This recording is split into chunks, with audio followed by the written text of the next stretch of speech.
Hello, my name is Dr. Jim Doty, and I'm the host of the Into the Magic Shop podcast, where we explore the mysteries of the brain and the secrets of the heart.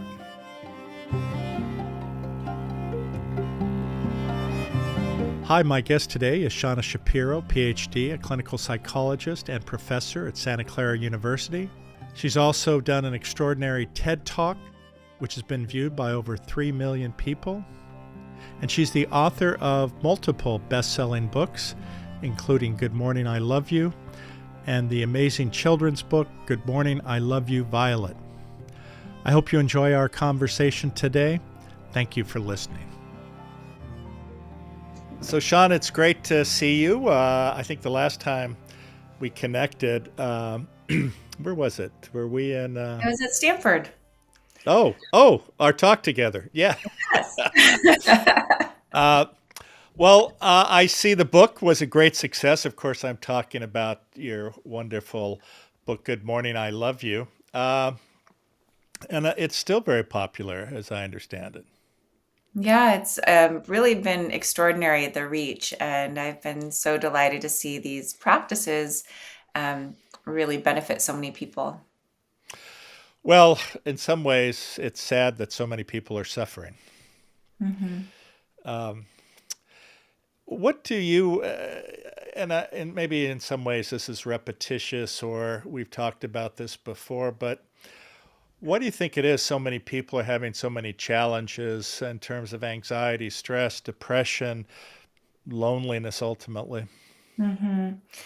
Well, I think two things. One is I think suffering is part of life, and so there's always the anxiety and the stress and the loneliness. And part of these teachings is learning how to deal with the inevitable sorrows that arise in this life, and also to be present for the inevitable joys. So I think my response would be one, I think suffering is always present. But two, I think particularly now, I think one of the things you said is loneliness. And I think we're scattered, we're fractured in terms of, our families, our nuclear families, our extended families, in terms of our politics. And I think that that's creating a sense of isolation and loneliness that is really hard on people. Well, it certainly seems like it. I was talking to someone and they were saying if we had all the therapists available, we still wouldn't have enough time to deal with so many people. Yeah, there's Yeah. a lot of people and a lot of suffering, and there's been a lot of, events that have happened that have been really hard. So I think one of kind of my intentions is to bring, these very powerful science-based practices to as many people as possible and to really teach them in a universal way where for me, they're kind of like skills so that I call it mental fitness, right? Just like we can develop our physical fitness and a healthy body, we can develop our mind so that we have resources to face the inevitable challenges. Well, it seems like, and it was interesting because I saw you on talking about, is it Virtue Sand? Is that Mhm. what you're doing with Andy and David? Mhm. Well, that sort of addresses the whole package, I think. Sleep, exercise, nutrition, and mental resilience, maybe. Yeah, exactly. And I think that's it's so fascinating, but I think the field is really shifting and that people are recognizing this kind of care for the whole person as essential, and that we can't just focus on one thing like diet or mental health, that we have to focus on all of it, that we have to learn the importance of sleep and the importance of, our moving our physical body and the importance of training our mind. And so I'm working with VirtueSyn and this wonderful team that you mentioned, Andrew Huberman and David Sinclair, to really offer people these resources because all of us have the capacity to train our mind and body in healthy ways. And I think so many people feel stuck in their lives or that they've missed their chance or they've made too many mistakes. And that's simply not true. I mean, we know from neuroplasticity and epigenetics that we're always changing and we actually have more control than we thought. Well, I think that is a new revelation for a lot of people because I think a lot of people look outward for affirmation or um, something that will make them better when I think, of course, the reality is that the power you have is really within you. Yeah, I completely agree. And I think, and I don't want to negate, I think the external world is really important, right? Our social connections, our relationships, all these things impact us, of course. But really, what's under our purview is this interior landscape, and we can cultivate it. And we can cultivate it in very, very simple yet powerful ways. No, I think that's exactly right, and it's one of the problems. I think maybe you can give me your thoughts. Is there's so much out there which is sort of woo woo and pseudoscience, Right. and how do you judge or how do you know where to go or what to do? Yes, I think that is the hardest thing right now is the information deluge that we're so overwhelmed, and it's hard to really discern what's real, what's science-based, and what I like that you said woo woo. And I think, there's a couple things. One is to really look for, you know, um, teachings that are based in science. I think for me, my kind of earliest experience with meditation and mindfulness and compassion was in Thailand and Nepal at monasteries, and maybe could have been called woo woo, but definitely not in the mainstream culture. And what I experienced there was so profound that when I came back, I really dove into the science because I wanted to understand what happened and how it worked and how we could kind of rigorously teach it to others. And I think that's what's allowed for meditation to really come into the mainstream is that we have the science to back it up, and not just a little bit of science, but decades and thousands of research papers that demonstrate its efficacy. Well, I think that's the interesting thing, and I would suggest that many of these practices have been experiential, and then they find something that works, and then they oftentimes a dogma is put around it. Mm. But at the end of the day, because of the experience of thousands and thousands, it sort of got fine tuned. And now science has caught up to these practices and realize, I think, the profound nature of them and the recognition that, again, uh, you have agency, and which a lot of people I don't think appreciate their own agency. Yeah, I completely agree. And I think the belief that something is possible is the most important place to start. In fact, as a clinical psychologist, one of the things they taught us early in graduate school was the best predictor of whether or not someone was going to change, whether or not they were going to quit smoking or start exercising, was whether or not they believed they could. And so I think that sense of agency is really important. And that for me is where the science comes in. That I use the science to motivate people because I say, don't take my word for it, look at the data. Actually, that's sort of what the Dalai Lama says sometimes when he talks about Buddhism. He says, "Don't take my word for it. Educate yourself, and then make an informed decision." But I Yeah. think that's exactly right, and it's again, how do we motivate people or get them there? Because I think there is a challenge between the uh, commercial nature of how we live, or if you want to call the capitalist nature, Mm. which competes with sort of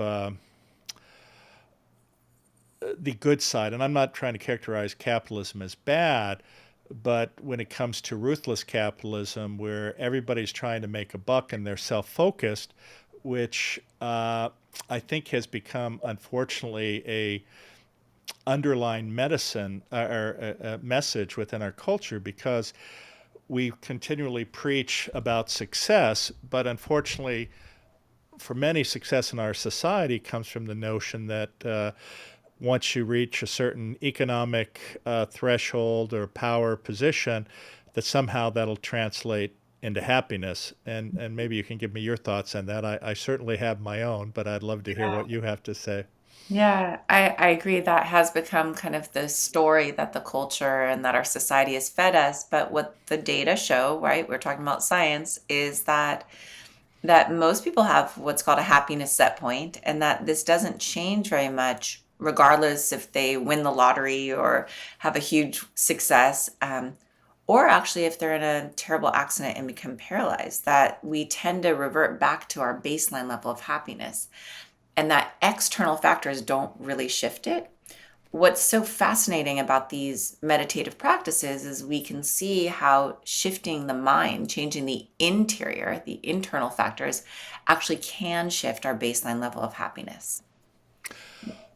Well, I think that's true. I mean, I'm familiar with these studies, as an example, with quadriplegics and a variety of others who have suffered greatly, and I think that's absolutely correct. They sort of return to their baseline. But I think what I'm more talking about are those people who chase after success and wealth, Mhm. and then they get there and they see it as a chimera, and they keep chasing it thinking that something's going to be different, because what they're chasing is this external affirmation that they think is going to make them better or get rid of their shame or their own insecurities. Yeah, I agree. And I think that's why kind of I've shifted so much of my research and my work to compassion and specifically to self compassion, because I think, just as you said, so many of us live with this constant shame, this sense of I'm not good enough, and this kind of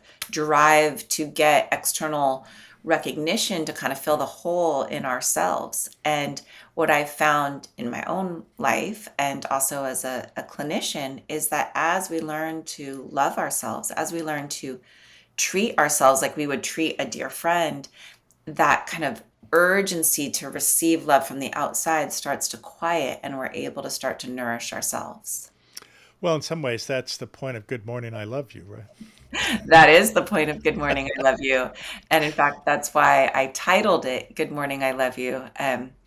It's now come out under a new title called Rewire Your Mind, Ah. which reaches a much broader audience.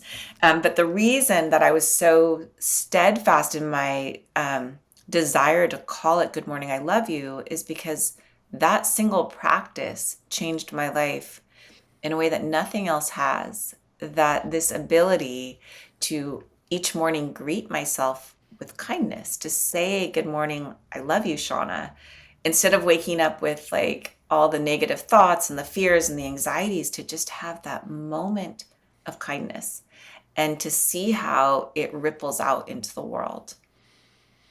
No, I think that's really important. And as you were saying, I mean, some people treat themselves less kind than they treat anyone else. And it's sort of a fascinating sort of paradox, right? How you can possibly be critical. But, I think a lot of this has to do with the baggage we end up carrying from our childhoods. And maybe you can comment about that.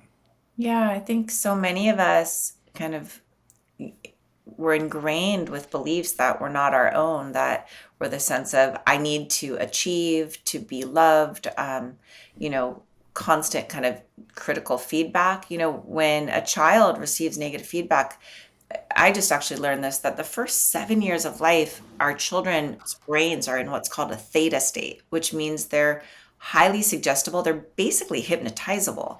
And so anything that's going in at that time, they don't get to evaluate it or make sure it's true. It just locks in. And I think we kind of grow into these adults with a lot of insecurity, a lot of negative self talk that we've internalized. And part of really my mission has been to help unwind that, to help people recognize their inherent self worth and that they're worthy of love and kindness no matter what, right? That all of us are. And to begin to treat themselves the same way we would treat another human being, not even our best friend, but someone, someone that we pass by. If they stumbled and fell, we wouldn't say, You idiot. We'd say, Oh, can I help you? And yet when we stumble and fall, we're like, Oh, God, I'm so stupid, right? So I Yeah. think it's about retraining these neural pathways of kindness, of compassion. The so let me ask you from your own background, what have do you see were the challenges that you were facing, or how did that contribute? And I'm not trying to put you on the spot, but everybody has a backstory which they carry with them, and Yeah. sometimes for good, sometimes for bad. I think, my story started pretty young. When I was 17, I had spinal fusion surgery. So I had a metal rod put in my spine pretty unexpectedly. I had scoliosis as a teenager, but it was pretty well cared for. And all of a sudden, I went through a growth spurt at 17. And I went to my doctor and he said, "Your spine is curved so much, it's going to puncture your lungs. We have to operate." And so, really, overnight, I went from this healthy, active teenager, I was captain of the volleyball team, to lying in a hospital bed, unable to walk. And I spent 6 months in the hospital bed. I never played volleyball again. And it was a really hard time in my life. Um, and it wasn't just the physical pain. I mean, I remember just like learning how to even turn my head again was so painful, but it was really the mental anguish. Like, am I always going to be in pain? Or will I ever play volleyball again? Or, will I get to go to college? And will anyone like me now that I have scars all over my body? And I remember it was during that time I became really depressed and really anxious, and there was a lot of suffering. And it was then that I learned about mindfulness, and it was almost like a pathway out, right? That I remember the first lines of the book that I read was from John Kabat-Zinn, and it Oh, said, sure. "Whatever's happened to you, it's already happened. The only thing that matters is now what." And these words and this idea that I could shift my mind even if I couldn't shift my external circumstances really gave me hope and started me on this journey. Yeah, in some ways, it reminds me of I don't know if you've read Epictetus, but he was a slave, and basically, he said, "I can't control my external circumstances, but I can control my internal dialogue, if you will." Yeah. And I think that's a really important point that so many people forget sometimes that. Again, getting back to this idea of agency or Yeah. self agency. Now, we were talking about meditation, and of course, I think both you and I agree that it has and continues to, profoundly in a positive way affect people's lives. But that being said, we do hear reports about people who actually deteriorate doing certain types of mindfulness, or they find it too difficult. And maybe you can Mhm. talk about that. In fact, I just saw an article, unfortunately, a young lady went to a 10-day Vipassana retreat and then actually significantly mentally deteriorated and ended up committing suicide. Now, I'm not Mhm. saying that to scare people at all, but I think people also have to be aware that these types of practices, for a subset of people, are not helpful, or at least at the time they try utilizing them, and also that they're not meant to be a cure for Yeah. necessarily everyone's problems. Yeah, I think that's really important to emphasize that one, this isn't a magic bullet, right? It's not a cure-all. And two, I think this is part of a larger kind of holistic approach to health, and it's not the only part. And I think that we need to be really discerning, first of all, in how these practices are taught, who they're taught to, and in what ways. And, for me, that's really why I've focused on the research and really doing rigorous, randomized controlled trials to find out what's best. One thing we've learned is that mindfulness isn't the best first option for someone who's in major depressive disorder. That your mind is so out of control and so focused on the negative that you're just ruminating and rehashing, and it's actually can be iatrogenic.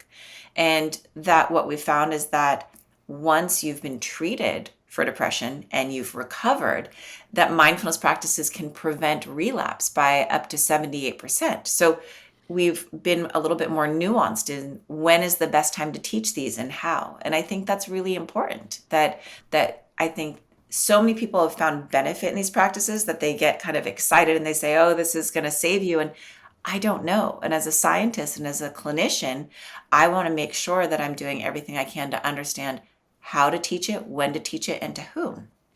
No, I think that's a really critical component of these types of practices is who is the best candidate. And again, as you said, I think some people get confused or deluded, thinking this is a panacea for every problem you may have. And I think it's interesting that you were pointing out that on some level, everyone is suffering. Mhm. And it while these practices can alleviate a lot of suffering, uh, they're not for everyone. In fact, I think do you know Ron Purser? He's written Yeah. what was it? I think what was the name of it? Uh, Mindfulness. I think it Right, was. to make mindfulness. I actually have that in one of my slides. That's why it sounded so familiar. And I think, that gets back also to what you were talking about with the kind of over commoditization of these practices, where people are using them to make money, or just they overly simplify them. And these practices are deceptively simple. They're the nuance, and the capacity to kind of get off, the pitfalls, are numerous. And that's why for me, I really love the clinical work I do, where I work one-on-one with people, and it's very individually tailored. So you can be watching where their mind goes and where they can get off track. And the reason that I focus so much on self compassion is because I think sometimes mindfulness is missing that.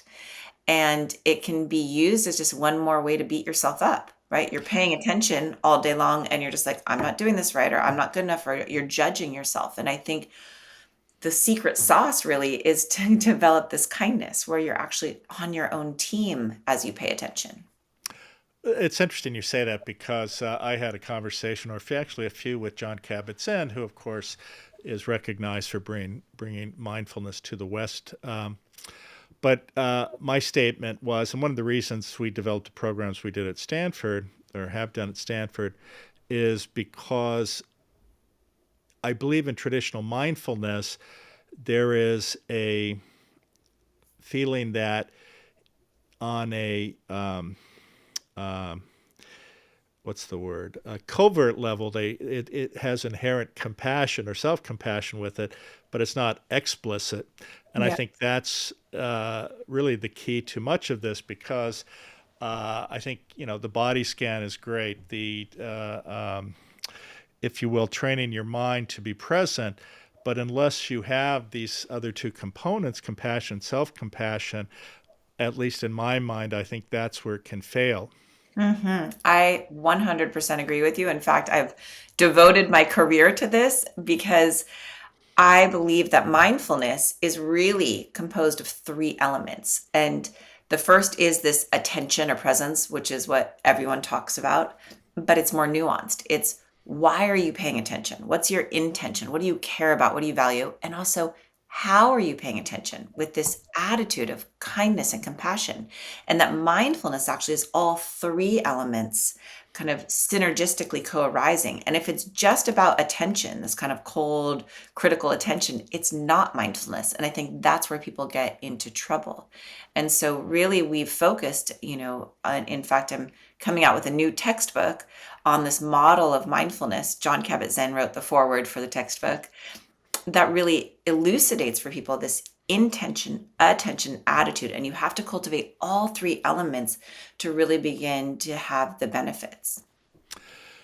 No, I think that's absolutely correct. I guess we're a self-promotion promoting two people here. We're both agreed, but that's good. I was reading an article about a hedge fund manager, and he insisted that everybody study mindfulness. And as you pointed out, the agenda was not to be compassionate or self-compassionate. The agenda was, how do I become more focused and more ruthless, and not let external events interfere with my focus. And Right. to me, that's sort of the antithesis of what these practices were created for. Yeah, agreed. Yeah. Let me ask you another question, because as we're seeing a variety of ways in which we deal with, if you want to call it the human condition or the nature of our suffering. Where do you see psychedelics fitting into this? That seems to, be at the tip of everyone's tongue. And of course, I think in Silicon Valley, everybody is microdosing. Apparently, uh, I had a wonderful conversation with Rick Doblin about some of the work of MAPS. But what are your own thoughts about that? And Yeah. are you involved in any way with any of those organizations that are looking into this? Yeah, I really believe that this is kind of the next horizon of mental health. And I think just like with meditation, I think we need to be very cautious and use rigorous science to determine how best to use these compounds to help people. As with anything, there's dangers and there's benefits, and again, it has to do with how we use it. So I actually was really interesting. As I said, I've been working with Andrew Huberman on this project called Virtue Sin, and he's been doing a lot of podcasts on psychedelics. And the recent one that I came across was the one on ketamine, and I was so compelled by, right, the rigor of the research and the scientific data. And at the same time, I was contacted by MindBloom, which is one Sure. of the top, ketamine assisted therapies. And so, in having conversations with them and really understanding kind of the rigor with which they clinically approach ketamine, we decided that I would create a program to help address burnout in people. And what excited me the most is, ketamine is really what it does is it opens up this neuroplastic window.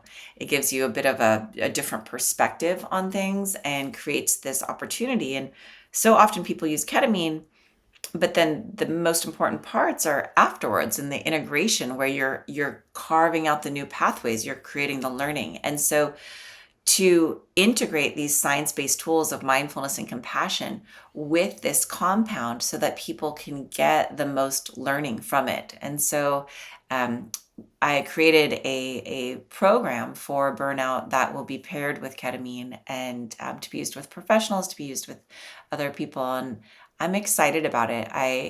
Again, we'll look at the data and we'll see what the outcomes are. But the intention behind this, I think, is really to use these compounds in a way that can help assist learning. Because again, the way that I view all mental health right now and these practices is kind of as a mental fitness training, and that what we understand from neuroplasticity is that whatever we practice grows stronger. And so you can start to kind of cultivate these skills and these resources that can really be of benefit. It's interesting. I'm fairly familiar with that literature, but I've been at actually a few. I guess they're parties, not psychedelic parties, but there were individuals there who were self-treating with ketamine, and there Mm, were two instances where people, I mean, really were acting very bizarrely, and we actually had to bring health professionals. Not that I'm not a physician, but that's not.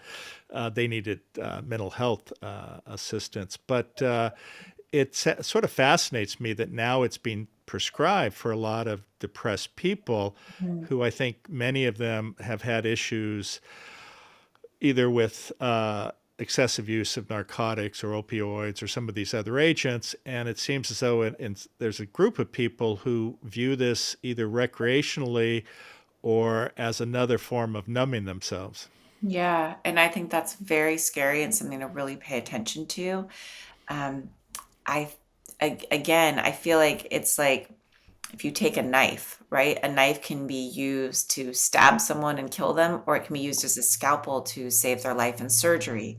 And so I think, as with all of these things, these compounds need to be used really carefully, to be regulated well, and to be really thoughtful in their applications. So I'm definitely not an advocate of using them at parties or recreationally in any way. No, no, but it is interesting how, well, I think also, especially in the culture in Silicon Valley, there are all these people who are biohacking. Mm, And I think that uh, on some level, it can be helpful to a subset of people, but sometimes people, like everything, take it to an extreme. In fact, I think analogous are some of these people who are now into longevity. And now I've spent some time with David Sinclair, actually on Necker Island. We were together. but but there's some people who are, they're taking 100 supplements a day. I think you're probably familiar with the fellow who's spending $2 million a year and regulating every aspect. And it's interesting because for some people, and probably myself, that seems somewhat self-indulgent and expensive. But he argues, well, I don't care what anybody thinks. I feel good about myself, and that's all that matters. And then you sit there and say, well, is that an egoist or a narcissist talking, Yeah. or is that okay? And also, I think it puts a spotlight on the issue of who who are these created for? Do you have to be a extraordinarily wealthy or affluent person to benefit from many of these things? I Right. mean, where's the democratization of this? Right. And the ethics of it, I think that these are really important questions. And I think for me, one of the things that supports me in thinking them through is from a mindfulness lens, everything's interconnected. That part of what allows you to live a long and healthy and beautiful life is your sense of connection, is your sense of belonging, is your sense of generosity, right? We know that people who volunteer and people who are generous live longer and are healthier. So I think even if you take, $2 million a year, but you have a very selfish, isolated approach, I think that you're not going to live as good and healthy and long a life.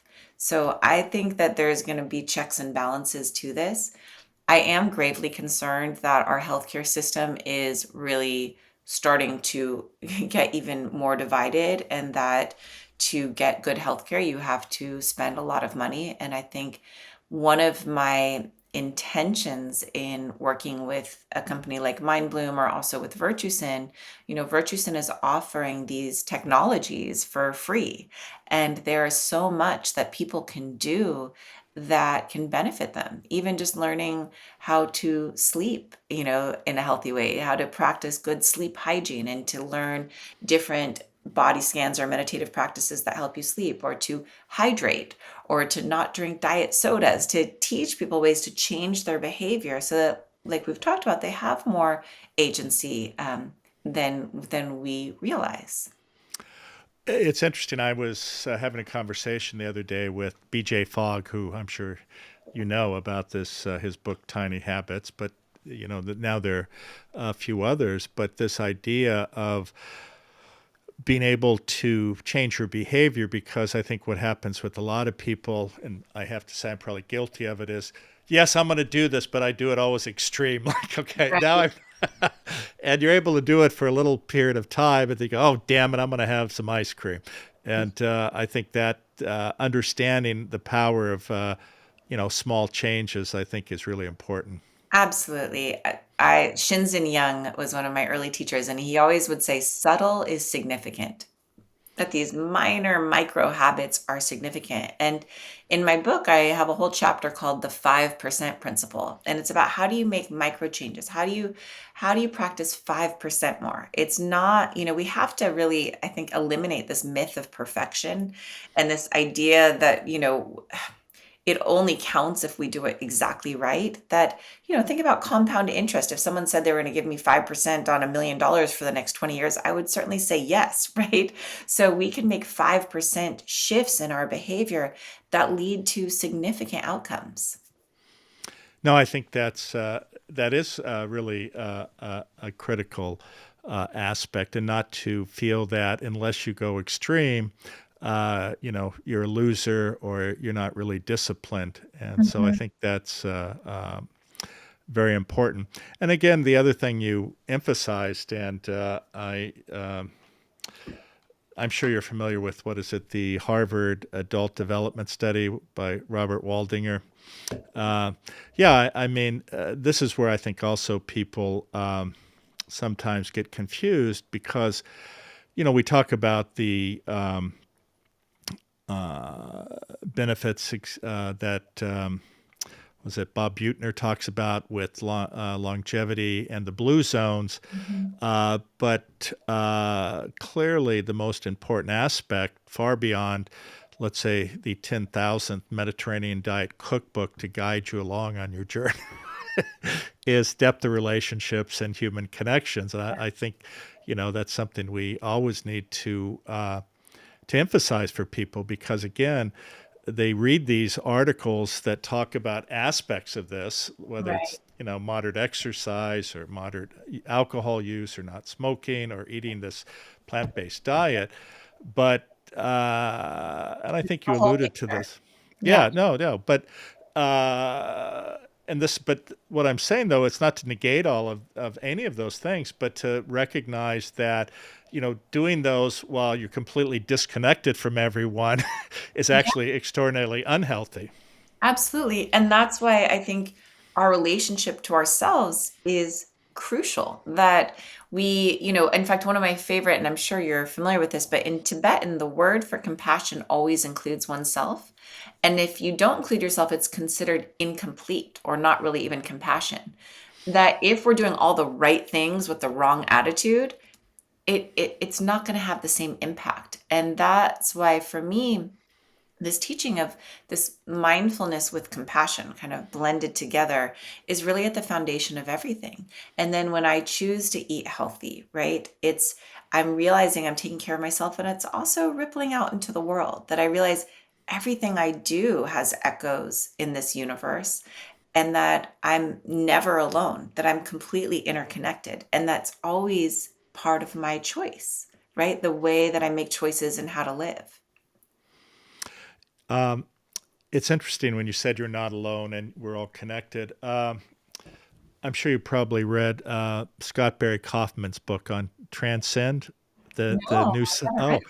No, oh yeah, he's good. brought a book out I think about a year ago called Transcend: The New Science of Self-Actualization.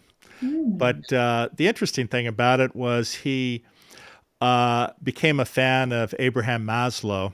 mhm, And actually, all of us, I think, or at least I did, thought of his, pyramid, which he actually never created a pyramid. That was created afterwards. But, sort of the base requirements and ultimately self-actualization. But his argument is, and which what Abraham Maslow added to this was transcendence, or this idea of oneness or depth of connection. And that's the highest level, if you will, of our self mastery, or as far as we can go in terms of how we see the world. beautiful. Yeah. Um, Speaking of that, though, one of the challenges, though, for so many people is the ever increasing sense of separateness or divisiveness. And do you offer any insights, or do you have any thoughts about that? Listen. Yes. I'm not. It's like trying to ask you, can you solve the next world war? But it is always interesting to see what people think about many of these things. Well, here's what's interesting. So, we have what's called a confirmation bias. We have what's called an anchoring bias. So people tend to only attend to the data that confirms what they believe. And whatever we initially kind of anchored into our mind, we tend to look for things that confirm that. So it's very hard to get someone to change their mind. The other thing that happens is when someone agrees with you, you release dopamine, which feels good, right? So you're motivated to be around people that agree with you. All this leads to a lot of divisiveness, a lot of separation, a lot of biases that we're unaware of. One of the parts of mindfulness that I'm so excited about is that short practices can interrupt these biases. That they did a study at UC Berkeley that showed that just 10 minutes of mindfulness practice actually interrupted what's called own race bias, which means you tend to recognize people of your own race more than other people.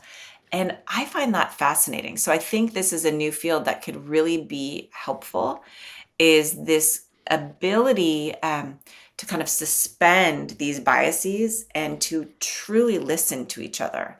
To listen to each other, Paul Tillich calls it a listening love, to actually see our deeper connections. And that's really my prayer and my hope for all of us is that we're able to step outside of this small sense of self and really recognize these different perspectives and views with a lot of compassion. Well, I think Thich Nhat Hanh was another advocate of compassionate listening. Yeah. And I think that is the challenge for many of us. But I think also this idea, and I think it relates to what you were just saying of emotion regulation and not be reactive. Yes. Because, when these thoughts come up, then everything kicks in. But if you're able to sort of stop it before it takes off, then I think you can actually interrupt it. Absolutely. And I think that for me is the hallmark of mindfulness, is that it deactivates the centers of the brain that are, have trouble with impulse, and it brings on board the rational, compassionate part of the brain, so that you're able to pause in between that, trigger or stimulus and your response, and actually choose your response. No, and I agree with you, and I think that's really a very, very powerful message, which is our own ability again to choose our response. Because once something takes off, it's a heck of a lot harder to stop it. You mentioned Berkeley, and obviously our friend Dacher Keltner has written a book about awe. And I Mm. think maybe you can just tell me how you incorporate this idea of awe or joy you mentioned or clarity into your own life, which I think a lot of people would be interested in. What practice do you do? I mean, in terms of meditation, as an Yeah. example, I think anyone who has been in the meditation world for a while ultimately, though, creates a practice that works for them. And maybe you could share with us sort of how you maybe begin your morning and how you sort of regulate yourself throughout the day. Because, as you said, all of us are presented with things that are challenges, and maybe you can give the listeners a little bit of idea on how you deal with them.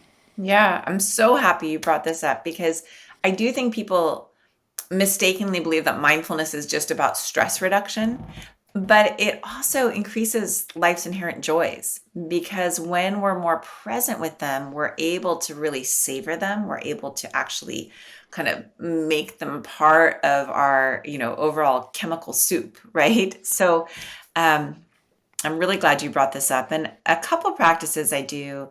So, one is, as I mentioned before, I start every morning by placing my hand on my heart and just saying, "Good morning, I love you."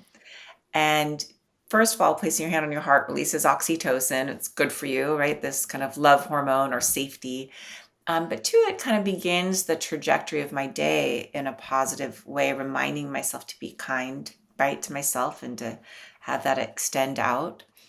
The other thing that I'm really loving is there's a term called glimmers in polyvagal theory, and this idea of just looking at these micro moments of goodness throughout the day, to really pay attention to them, to absorb kind of this sense that in this moment I'm okay. In this moment, my nervous system is regulated, I'm safe. And I think we put so much more of our attention on when we're in danger or when we're afraid. And to really orient my days towards the good has been incredibly helpful. The last thing I will say is I think gratitude is a superpower. It's one of the fastest way to change your neurochemistry. And so I, every evening before bed, practice gratitude. And in fact, in my journal that I created, Good Morning, I Love You, the journal, every evening there's a place for gratitude, because gratitude has been shown not just to impact our health, but also to help us sleep better. So it's a wonderful way to end your day. No, thank you for sharing that. And I think that's really important. I think sort of combined with gratitude is also this idea of forgiveness.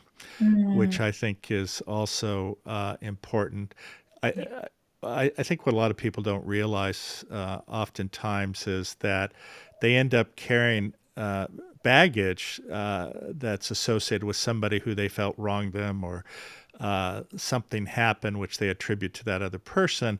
And what they don't appreciate, though, is that negative feeling they associate with it then repeatedly comes back unless you're able to Yeah. let that go. Yeah. So.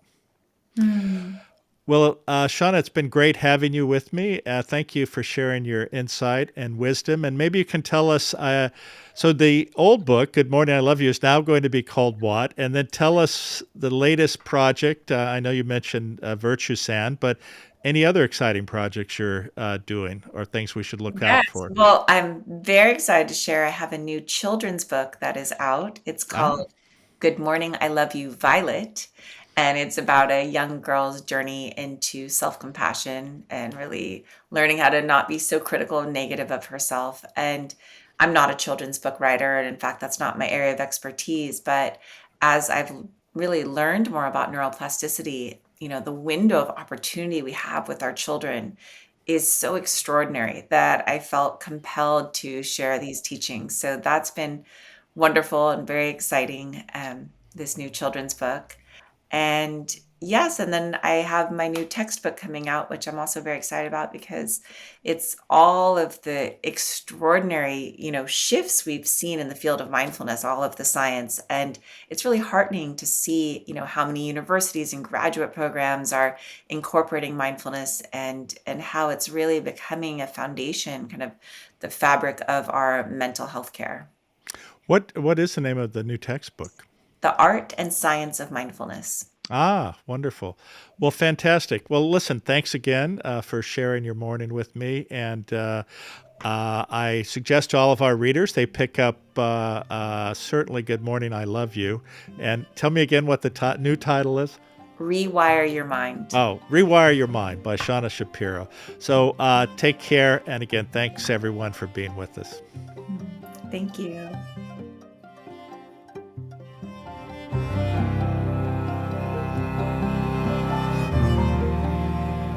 Again, thank you for being with us today. The Into the Magic Shop podcast can be found where you find your most popular podcasts, or you can find us at intothemagicshop.com.